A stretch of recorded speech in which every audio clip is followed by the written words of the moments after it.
आज मी तुम्हाला सांगणार आहे स्वामी समर्थ नामजप कसा करावा.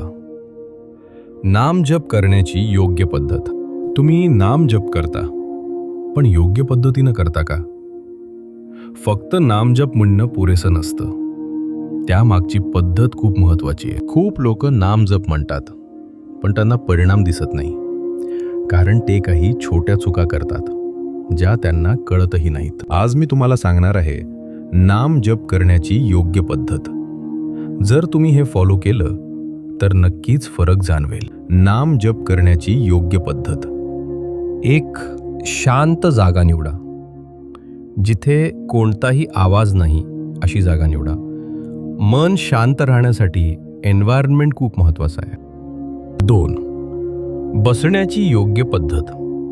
मांडी घालून बसा, सुखासनात बसा.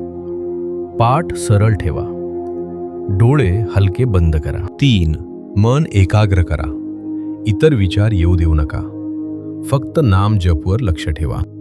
4. नाम जप कसा करावा. हळू आणि स्पष्ट उच्चार करा. उदाहरण, श्री स्वामी समर्थ.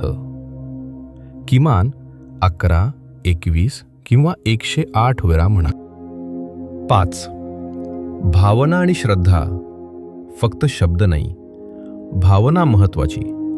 मनापासून जप केला तरच परिणाम मिळतो. 6.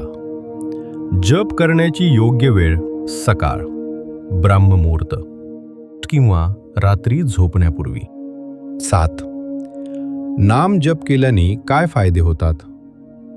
मन शांत होतं, स्ट्रेस कमी होतो, पॉझिटिव्ह एनर्जी वाढते, कॉन्फिडन्स वाढतो. नाम जप केल्याने आयुष्यात काय बदल होतो.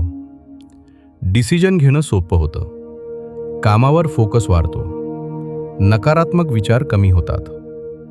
हळूहळू आयुष्य पॉझिटिव्ह दिशेने बदलायला लागतं.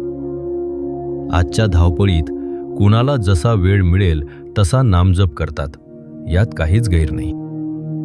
कारण स्वामी समर्थ माऊली खूप प्रेमळ आहेत, म्हणूनच आपण त्यांना आई माऊली म्हणतो. पण तोच नामजप जर योग्य पद्धतीनं केला तर आपल्या आयुष्यात खूप मोठा फरक जाणवतो.